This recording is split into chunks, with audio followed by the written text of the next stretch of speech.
Good day everyone, another day, another learning with Sergey.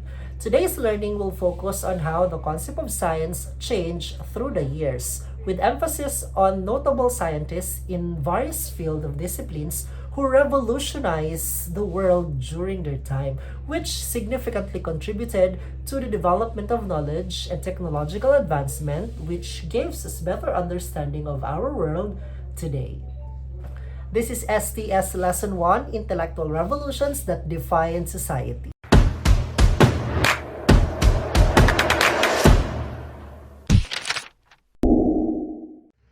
Our objective is to discuss how the ideas postulated by Copernicus, Darwin, and Freud contributed to the spark of scientific revolution. But before we could understand how these people started the revolution, let us try to understand first what do we mean by science. Well, there are a lot of ways on how to define science since it is an old discipline. At alam nyo ba na sa sobrang tanda, wala talaga nakakaalam kung kailan nagsimula ang science. Some says that during the beginning of time, science already existed. Hindi lang alam ng ating mga ancestors, but they are already doing science. And by saying that, let us proceed to our first definition of science. Science as an idea. Every time an individual tries to provide explanation about certain things on our natural and the physical world, science is born. Science as an idea includes all the theories, laws, and all available systematic explanations and observations about the natural and physical world. Examples of these ideas are the cell theory, the theory of evolution, laws of motion, law of conservation of mass, and many more. As long as you tries to provide a systematic explanation on certain things, that is considered as science. Second definition is science as an intellectual activity. If the first definition focuses on the ideas, this second definition talks more about the systematic and practical study of the physical and the natural world. In short, experimentation and research. This makes science even more interesting because you tend to work in the laboratory or in the field. Third definition is science is a body of knowledge. As I mentioned a while ago, science is an old discipline. It is a subject, a field of study, or a body of knowledge that deals with the processes of learning the physical and the natural world. In short, this is referred to as the school science. Example of these are biology, chemistry, physics, history, psychology, thermodynamics, and many more. Lastly, science as personal and social activity. This explains that science is both knowledge and social activities that are performed by human beings to better understand the world around us. And by understanding the world around us, we tend to improve the quality of our living. Therefore, science is already part of our existence. It is already embedded on our DNA and it is part of who we are. But why humans are into scientific activities? Well, there are a lot of reasons why humans are so engaged with scientific activities. Number one, it's because we want to understand everything around us. We are not contented by just merely observing certain phenomena happen in our environment. We always seek explanation about certain things. And by that, we always find answer to our questions and solution to our problems. That is being naturally curious. Third is to provide novel ideas, new ones, philosophy, and also by this, we tend to provide alternative explanation on certain phenomena. And also, humans used religion to rationalize the origin of life and all lifeless forms. Up until now, of course, we as a Catholic country, we also will still believe in the theory of creation. But did you know that in the early times, Aristotle is one of the early scientists who tend to provide scientific explanation about the origin of life on Earth. And that theory is called the spontaneous theory. It basically explains the origin of some animate and inanimate objects. Example, the Crocodiles. Crocodiles daw arise because of rotten logs beneath the riverbanks. So, nandun yung mga nabubulok na mga kahoy sa ilalim ng river. That is daw the main reason kung bakit nagkakaroon ng mga crocodiles. Second is frogs. Frogs daw came from mud. So every time there is a heavy rain, din nagkakaroon ng mga puddles, mga mud sa lupa. That is where frogs came from now. That was his first explanation about the origin of life on Earth. Okay, of course, many of the people believed in him during that time because he was one of the most influential scientists during his time. Okay, it was later on during the time of Pasteur, Theodor Swan, Matthias Schleiden, where this theory was debunked because of the emergence of mga novel ideas and explanation again, which was provided by the latter scientist. When did the scientific revolution started? It actually started in 16th to 18th century in Europe. Bakit sa Europe? Anong meron sa Europe? Well, the invention of printing machine and blooming of intellectual activities, the growing number of scholars in various fields of human interest happened actually in Europe. There are a lot of philosophers or scholars that emerged from Europe. Okay? But it doesn't mean that science is a foreign idea. It doesn't mean that science started in Europe. It started all around the world. Like I said a while ago, it happened on different countries, on our ancestors, but they don't know yet that what they are doing is already science. For instance, in the Philippines, during this time maybe, hindi pa natin alam yung concept ng science, but we have our own concept of science already. Like, on health. Diba yung mga paraan ng mga panggagamot dati, yung mga dahon-dahon, mga tapal-tapal, that is already science. Yung pag-build natin, pag-construct ng mga sinaunang bahay, that is already science. Our manner in agriculture, during those times, those are already considered as science, yet we do not know that what we are doing is already science. So what do we mean when we say scientific revolution? Scientific revolution is actually a period in time where there are a lot of drastic changes, improvement, or discoveries happened on various fields such as mathematics, physics, astronomy, biology, and chemistry. This discoveries triggered changes on the mentality of the people of the society during that time because it challenged previous theories regarding about its truthfulness, kumbaga. No? So, about nature, which followed by a period of enlightenment. So this period of enlightenment is actually a challenge to the society during that time because they were provided by novel ideas, new explanations by new scientists. And one of the most controversial theory during that time was the geocentric theory. This is the time where the theory of Aristotle about the geocentric theory, or it is believed that the Earth is the center of the solar system and anything around or anything that is in the space revolved around it. Now, this was challenged by Aristarchus of Samos, who proposed the heliocentric theory. He's the first one who proposed that theory wherein it states that the sun, not the Earth, is the center of the solar system. Well, of course, because Aristotle is more influential than Aristarchus of Samos, this theory was neglected.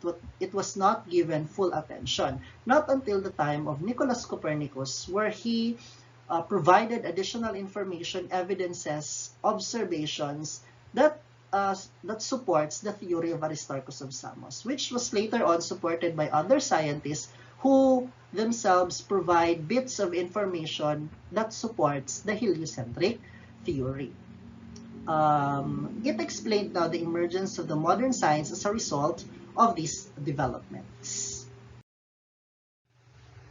So the ideas generated enabled the people to reflect, rethink, and re-examine their beliefs and their way of life. Since these new scholars and scientists are providing with alternative explanation or information that actually matters to the society. So the people during that time start to question their beliefs already, whether what they are believing or what they are following is true. No? So this period, the scientific revolution, is also considered as the golden age for the people who dedicated their life in science. So many of the scientists are emerging during this time, and they are into science already, since they want to question already what is believed in the society during this time. However, not all people, especially the Catholic Church during this time, is kumbaga happy or in total support of the scientific revolution, because during this time there were a lot of scientific individuals that actually died, or they were condemned by the Catholic Church or Catholic institution, since they are trying to conserve their faith, religion, and theological views. Okay, one of the great example here is Galileo Galilei. Galileo Galilei actually provided support to the heliocentric theory of Copernicus, but he was pressured by the Catholic Church. And as I've mentioned, not all individuals during this time are in support of the scientists. Some rulers did not actually accept many of the early works of scientists, because whether they have this advisors to them that tells them whether to believe or not a certain works of scientists, it is also because of their faith, okay, or belief system during this time that makes them hard to accept mga discoveries or explanations provided by the scientists. But this did not stop people, especially scientists, to satisfy their curiosity of the natural and physical world. It actually triggered more of the experimentations that was created by different scientists. So what do you mean now by scientific revolution? This is continuation. It improved the conduct of scientific investigations, experiments, and observation. By what? By providing a systematic approach or a process on how to conduct a certain investigation. Kasi before, meron tayong tinatawag na thought experiment. Yun lang yung nagpe-prevail. Pag sinabing thought experiment, as long as you can explain how certain things behave without even finding evidence, or without, without showing them even through the use of models or other means, then that can be accepted by the society. But because of the scientific revolution, it provides a more concrete way on how to prove a certain information or scientific discovery. This is through a scientific method na tinatawag natin. So this led to the creation of new research fields and prompted the strong foundation of modern science. So, kumbaga, mas naging critical yung pag-iisip ng mga tao during this time, na hindi sapat yung parang thought experiment lang na it appears to be biased, or parang nagiging siyang opinionated lang, since there is no evidences or process to show, to prove that a certain theory is actually true or not. To further understand what exactly happened during the scientific revolution, it is important to examine the different individuals whose ideas have shaken and contested the dominant theories and ideas during the period. But before we proceed to the individual scientists who have created great impact on the society by challenging the previously accepted theories before, let us understand first what are the features or characteristics that is possessed by our scientists to be able to successfully debunk these existing theories. Number one is curiosity. Driven by curiosity, it helped them to question, to find answer to their question regarding a certain theory. Next is creativity. Since there are a lot of questions, they will try to find way on how to solve the problem or give solution to a particular problem.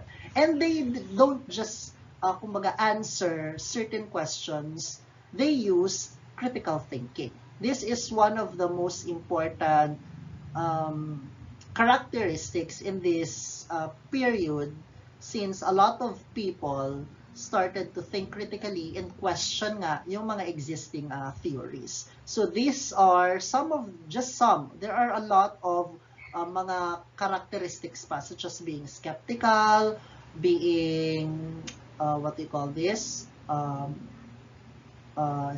empirical, and many more. So these are just some of the characteristics that are possessed by our scientists. And of course, aside from that, they have this passion to know and passion to discover. They like what they are doing.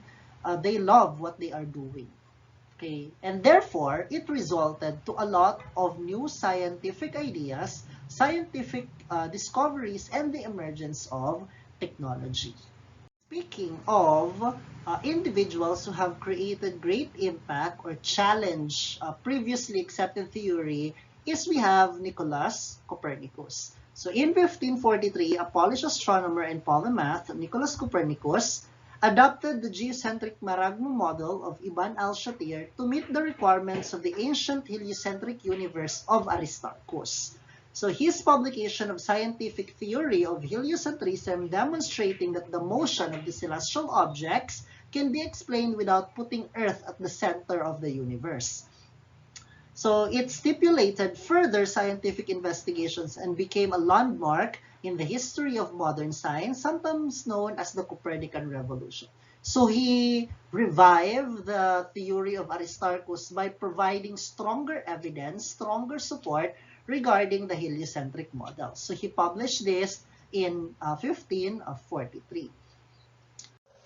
His Copernican principle that the Earth is not at the central of a specially favored position, and its implication that celestial bodies obey physical laws identical to those on Earth, first established cosmology as a branch of science rather than a branch of metaphysics. So cosmology here became separated from metaphysics and became a separate branch of science. And in 1576, the English astronomer Thomas Digges popularized Copernicus' ideas and also extended them by positing the existence of a multitude of stars extending to infinity rather than just Copernicus' narrow band of fixed stars. In the theory of Nicolaus Copernicus, there are only 5 planets and 2 other objects in the sky. That is the Sun, the Moon, and Venus, Earth, Mars, Jupiter, and Saturn. Those were the 5 planets known to mankind during that time,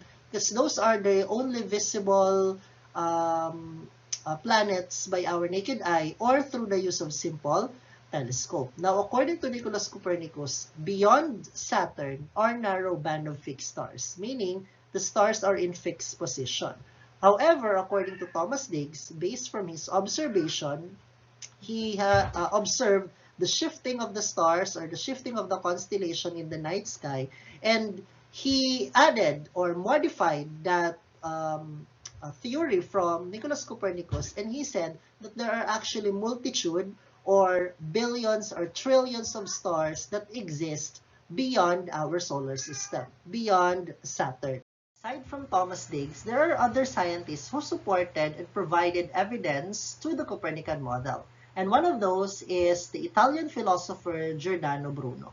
He took the Copernican principle a stage further in 1584 by suggesting that even the solar system is not the center of the universe, but rather a relatively insignificant star system among the infinite multitude of others. So he proposed the multiverse, that there are a lot of universe exist in the space, and solar system is just one of those, and he regarded it as insignificant since there are more even larger systems that exist in space. Okay. Also, in 1605, we have Johannes Kepler made further refinements of finally abandoning the classical assumption of circular orbits in favor of elliptical orbits, which could explain the strange apparent movement of the planets. In the theory of Nicolaus Copernicus, he modeled that the motion of the celestial objects surrounding the sun is actually in a circular motion. However, there are some strange movements, such as the retrograde movement of some planets, that made him theorize, and not just theorize, but he provide mathematical explanation to this. So he formulated the Kepler's law of planetary motion, where he states that the motion of these planets are not circular but elliptical. Next is Galileo's controversial support to Copernicus, the heliocentric model, in the early 17th century, but nevertheless helped to popularize the idea. Now, I explained this to you a while ago, how does the faith of Galileo Galilei ended. So, yeah, it brought him into a direct conflict with the church. The church leader pressured him not to support Copernicus, and there was a dialogue concerning the two chief world systems, which he published in 1632, that showed support to the Copernican model. So they conducted trial, while Pope Urban VII ordered Galileo to Rome to stand trial before Inquisition. The church wanted to stamp out a heresy or dissenting views. Then, therefore, the trial held in April 1633. So the verdict is actually house arrest.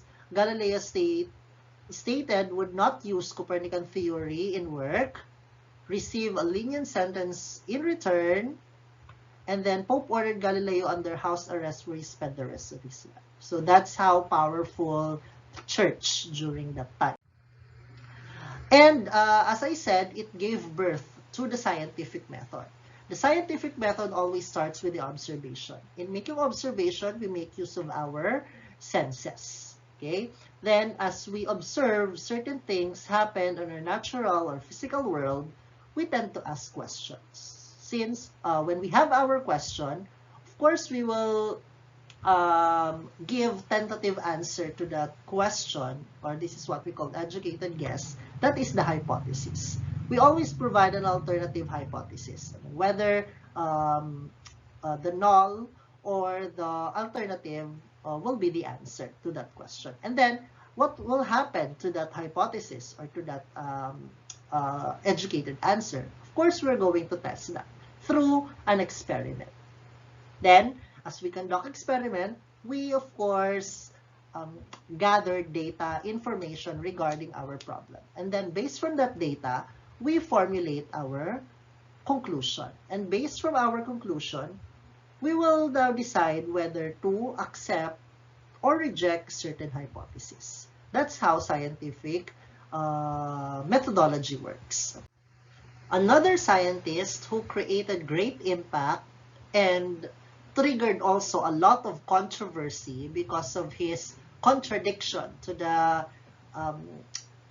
theory of creation by the religious sector is Charles Darwin, by his theory of evolution. But how did Charles Darwin challenge this theory, and how was he able to provide a lot of information, evidences to prove his claim? So he traveled the world in the ship named HMS the Beagle, or His Majesty's ship, the Beagle, which took him 5 years, and 2/3 of which Darwin spent on land, where he collected a lot of specimens, data, samples of living organisms to prove his claim. Okay, this map here shows the route in which Darwin traveled, especially here in the Galapagos Island, where he collected a lot of specimens that proved his theory. And what is this specimens? One example of that is the finches, these birds. Now, he theorized that there must be transmutation that is happening to these living organisms as they are present in the new environment. According to him, creatures new to a specific island became altered in some way to form new species. Bakit magkakaroon ng changes? According to him, because of the need to survive. For example, he noticed here different species of finches on different islands or different location in the Galapagos Island. Okay, there are some vegetarian finches as he observed the beak. Okay, you will notice here the beak is larger. Next, we have large insectivorous tree finch. Medyo pointed naman siya to catch daw mga insects. Yun naman, yung mga kinakain, ano? So, nag-adapt sila based on the need to survive. Since on that area in the island, there may be a lot of vegetation. So, this vegetarian finch happened to adapt to that environment. So, yung beak niya is adaptable also to mga plants na kakainin nila. Also, to the large insectivorous tree finch, since maybe konti naman yung vegetation dun sa area, so nag-adapt naman ngayon itong finch na to survive. So maybe he eat on mga insects. That's why later on, thousands of years later, the beak of this finch evolved into a little bit pointed to adapt to the manner of his hunt for food. Okay, next, meron din naman mga insectivorous but this is smaller. Meron din mga woodpecker finch or yung mga gumagamit ng tools to get food and survive. Yan. We also have this kind of finch where mas pointed na to get some mga worms, yun naman, or mga maliliit na insect na kinakain nila. Then, next we have cactus ground finch, sharp-beaked ground finch. Ito naman, usually, they eat a seed. Kaya medyo pointed and medyo malaki naman dito because they crack the seeds before they consume. Okay? Or yung iba naman, kinukuha pa sa mga fruits, yung mga seeds, bago nila makainin. Diba? Ito, kaya nga siya cactus ground fish because it eats mga cactuses. That's why medyo pahaba din para maiwasan niya yung mga thorns ng cactus. Diba? So, you will notice here that they came down from the same ancestor finch, but it was distributed to different areas in the Galapagos Island, and they have to adapt to that environment because if not, they will die. Okay, they will go extinct because they will not be able to adapt to that environment. According to the evolutionary theory of Darwin, he concluded that one, evolution did occur based from his observation on the different specimens that he have collected. Second, evolutionary change is gradual, requiring thousands to millions of years. Contradictory to the theory of Jean-Baptiste Lamarck, where changes happens abruptly dun sa kanyang theory of use and disuse, wherein if a certain organisms continuously use a part of its body, it gradually improved or evolved, and then that will be transferred to the offspring. Best example for that is yung sa giraffe, where according to Jean-Baptiste Lamarck, because of the need of the giraffe to adapt to the environment, there are no vegetation on the ground, so they have to adjust and eat vegetation coming from high trees, so they extend their neck rather, and then through time, by extending their neck, it actually increased in length, and then later on, the offspring of these giraffes has a longer neck. Diba? So, ganun. Parang abrupt yung sa theory ni Jean-Baptiste Lamarck. But according to Charles Darwin, it happens gradually and it happens thousands to millions of years. Okay? Which is actually true. Third, the primary mechanism for evolution is natural selection. Pag sinabi natin natural selection, it is the environment that choose which organism to survive and which one to go extinct. Bakit? Kasi environment changes. Best example for this is the emergence of white and dark moth during the Industrial Revolution. So dati,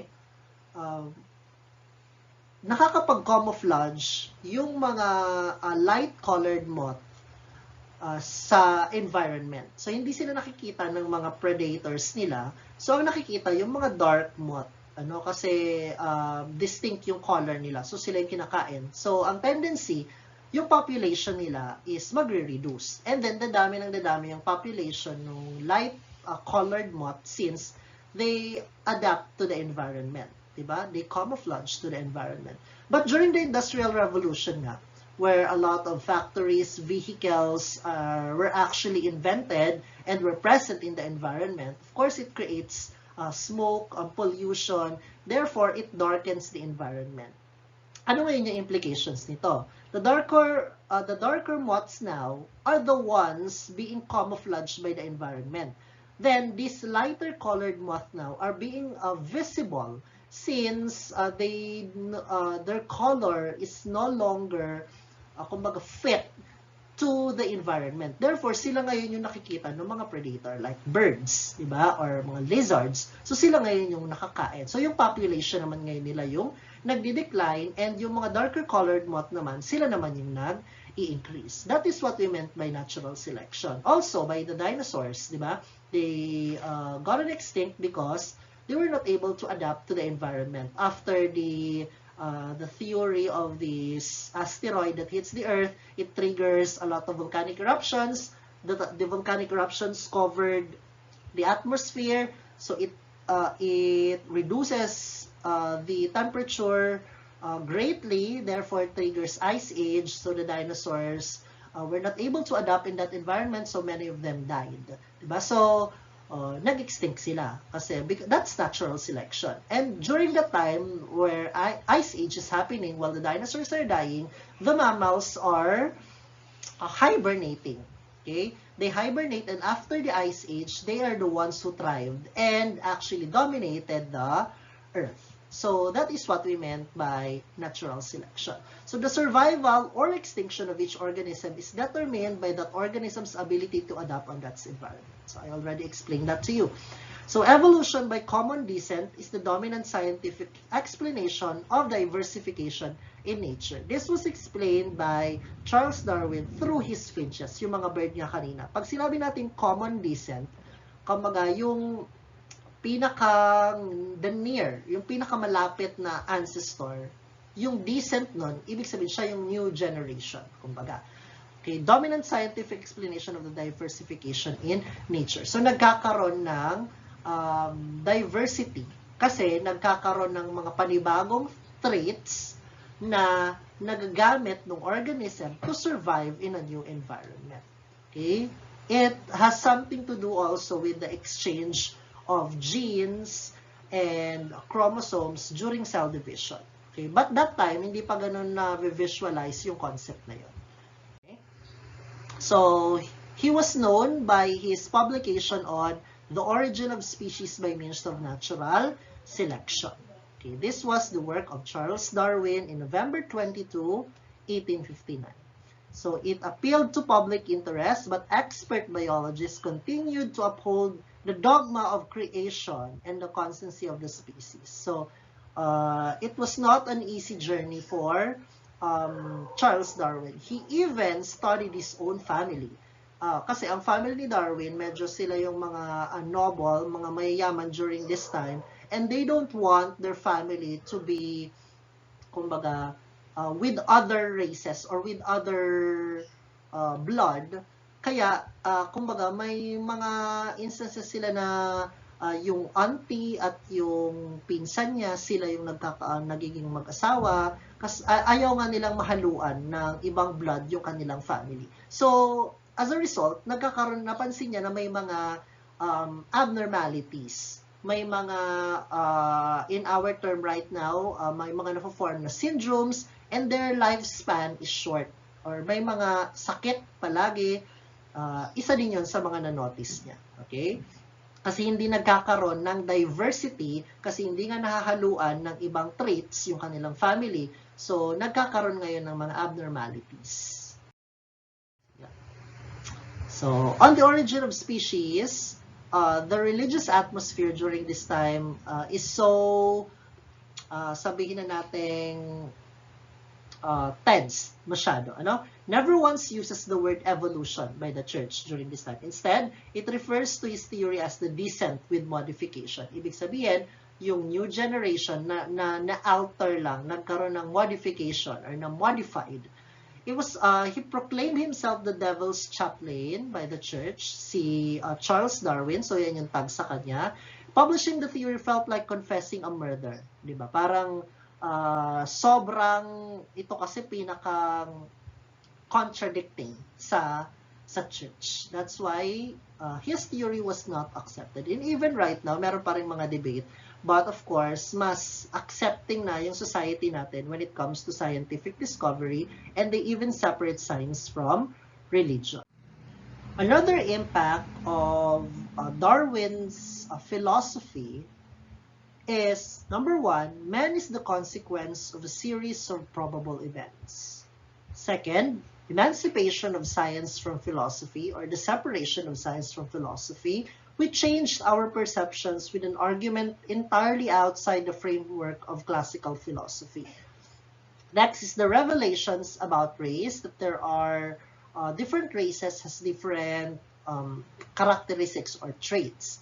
Eugenics, when we say eugenics, this is the choosing of the desirable or mga beneficial traits of an individual which will be used to form offspring with these beneficial traits. Or in our term, ito yung tinatawag nating artificial selection, which we choose the desirable traits or mga genes para yun yung mag-manifest dun sa offspring. So ginagawa natin ito sa livestock, even plants, pag crossbreed, ano pa ba? GMOs is the best example of eugenics kasi pinipili natin yung mga traits para mag-grow or kumbaga mag-manifest dun sa plants or sa animals yung mga traits na gusto natin. Next is social Darwinism. Social Darwinism states that the society also evolved. Okay, so hindi lang siya it doesn't just happens to the plants or animals he observed in the Galapagos Island as he was collecting data, but it also happened in societies. Next is Sigmund Freud. Sigmund Freud was born in 1856 to 1939. What was his greatest contribution in the field of science? Well, he is an Austrian doctor who is regarded as the father of psychoanalysis. Well, psychoanalysis is defined as the set of psychological theories and therapeutic methods which has the assumption of the belief that all people now has these unconscious feelings, desires, and memories. Okay? And he is one of the first psychologists to study human motivation, or what triggers an individual to do something. He termed that as the motivation. In this time, there is also the separation between psychiatry and psychology. Psychiatry focuses more on a more complex mental problem or mental disorders which requires medication. While in psychology, it doesn't require medication and merely focuses on counseling and treats mga behavioral problems, anxiety, learning disorder, what else? Mild depression. So that is the focus of psychology as compared to psychiatry, which requires a lot of medication and it treats even more complex health problems. And also, up until 20th century, frontal lobotomies were performed on patients. Pag sinabi natin frontal lobotomies, this is the surgical operation in the frontal area of the head where the nerves are being treated. So Freud believed that mental illness is a result of nurture, not nature, meaning the environment has something to do on how each individual acquire mental illnesses. He asked the question, what makes people do things? So he answered, motivation. So needs motivate human behavior. So the needs is actually the one that motivates on why people do certain things. When we talk about needs, always incorporated na dito yung Maslow's hierarchy of needs. Well, this visualizes the needs of the humans from physiological, which is at the bottom of the pyramid, up to the top, which is self-actualization. Not everyone reaches this peak, but we continuously desire or get each of these hierarchy, okay, or levels in Maslow's hierarchy of needs. We start with the physiological needs. This refers to the basic needs, ano? Yung air, water, food, shelter, sleep, clothing, and even reproduction. Now, these are all necessities for the continuity of life. Pag merong mawala dito, then, of course, life will cease to exist. Diba? Halimbawa, wala ka na makain, what will happen? Diba? So, this must be met. So, this is also the ones that triggers why other people tend to do some criminal acts para lang ma-meet itong mga needs na to. May mga magnanakaw, di ba? May mga gumagawa na masama just to fulfill these needs. So, isa yon sa mga theorized ni Sigmund Freud. Theory of motivation because of the needs. So, kung may pangangailangan at wala siyang ibang means para magawa yon, so yun yung nag-trigger sa kanila para gumawa ng isang decision, whether good or bad decision. Next is safety needs.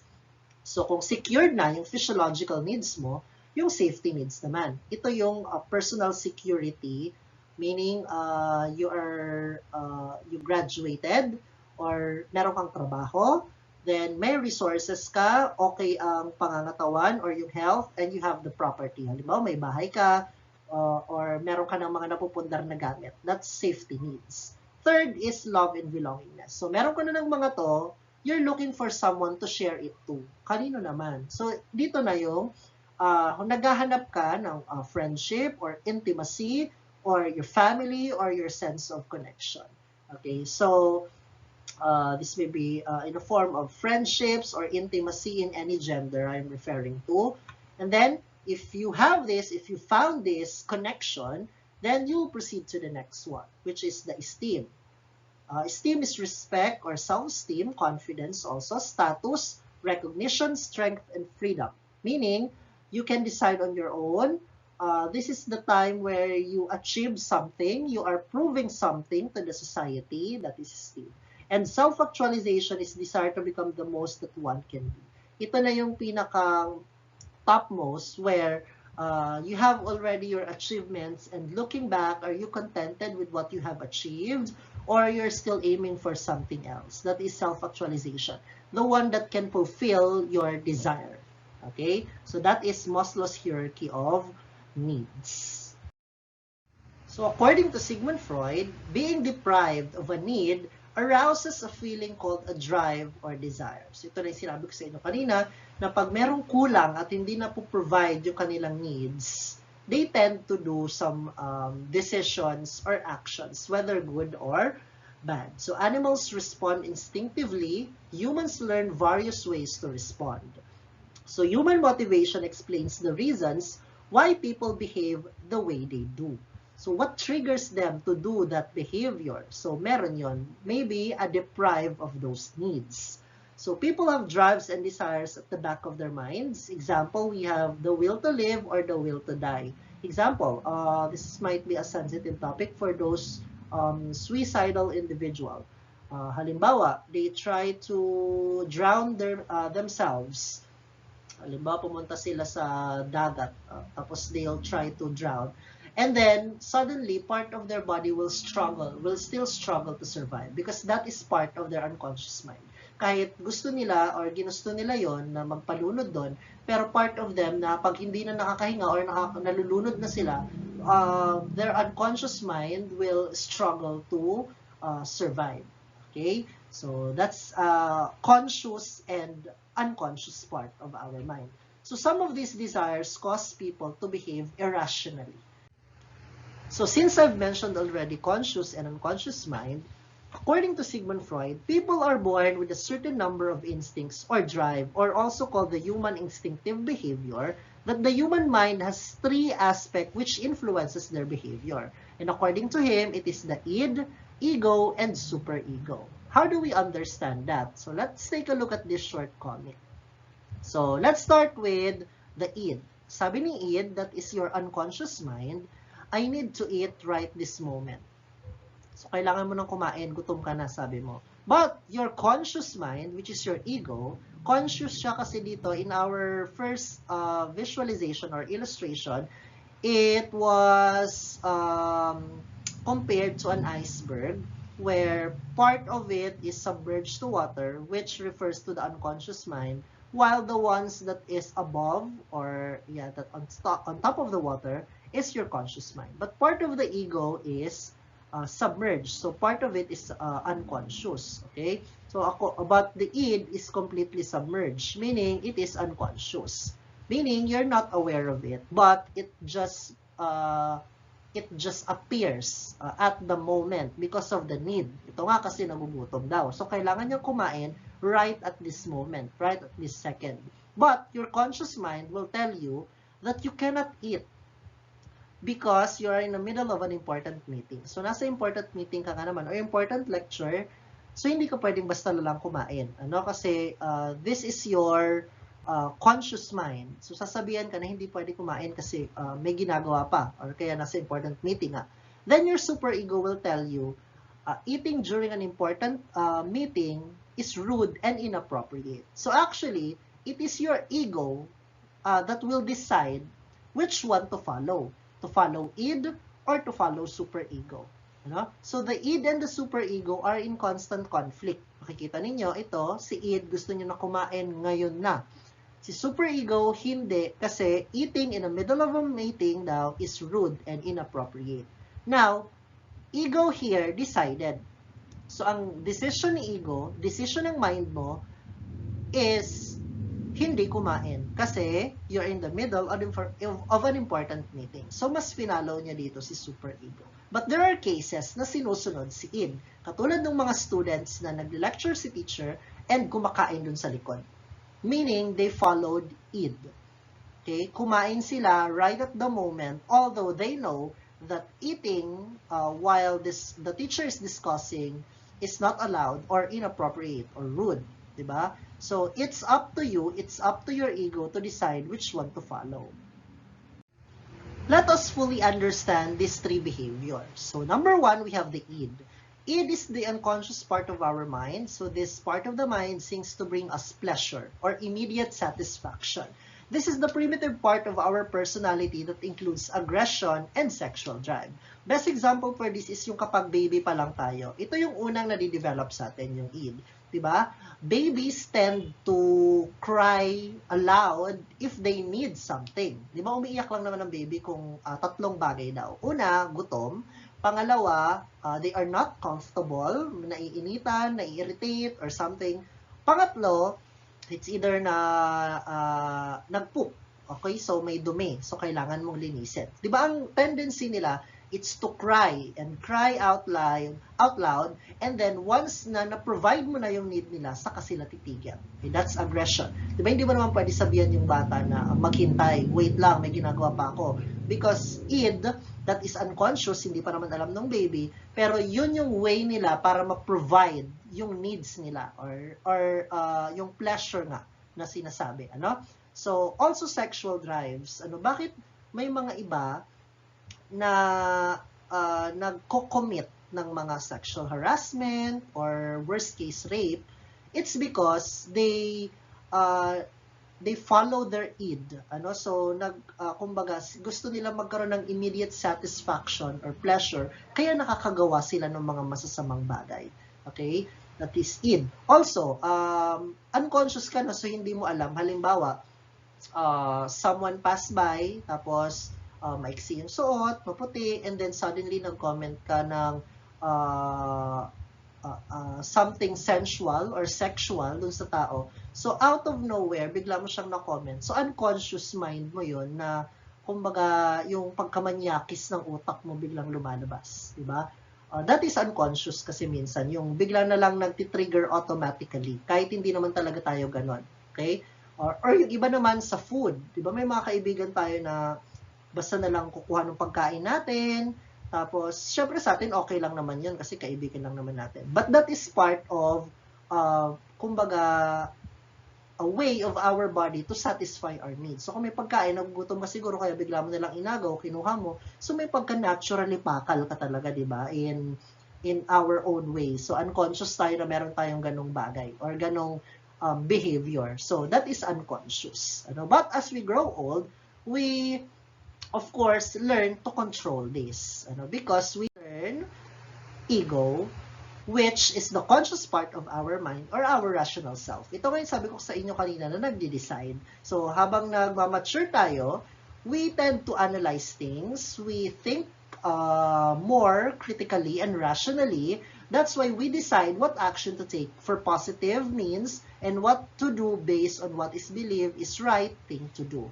Or we are aware of the reality already. Yung kasi sa it, we're not aware of the reality. Unconscious nga siya. But your ego, you're conscious of the reality. So you are the one to decide. Your ego is the one to decide what action to do. How about superego? The superego is the unconscious part also of our mind, but some of it is conscious based from the illustration. This acts as our conscience. So it reminds us of what we should do. Okay? Probably because this superego conforms to the norms of the society. So, dahil dun sa rules na yon or laws ng society, we have to abide by it. That's why our superego will tell us whether that is a rightful to do or not. Okay? Or, kumbaga dito, medyo angelic yung representation sa kanya. That is our superego. So, ito, magdi-decide na ito based on the norms nga on the society, kung ano ba talaga yung dapat gawin. Okay, that's superego. In today's lesson, we have learned that scientific revolution is regarded as the golden age in the history of science where a lot of remarkable developments and discoveries happen, one of which is the birth of scientific method and science as a separate discipline. There are also many intellectuals who made significant contributions during the scientific revolution, one of which is Nicolaus Copernicus, who proposed an alternative explanation to the motions of the celestial objects. Charles Darwin, who became controversial about his theory of evolution, and Sigmund Freud for his theory of psychoanalysis. Given these controversies that our intellectuals have faced, how do you think humans and social issues influence science? You may write down your answer in the comment section. And that ends our meaningful discussion about STS Lesson 1, Intellectual Revolutions that Define Society. This is Sir J. See you again next time on another meaningful discussion about science. Goodbye!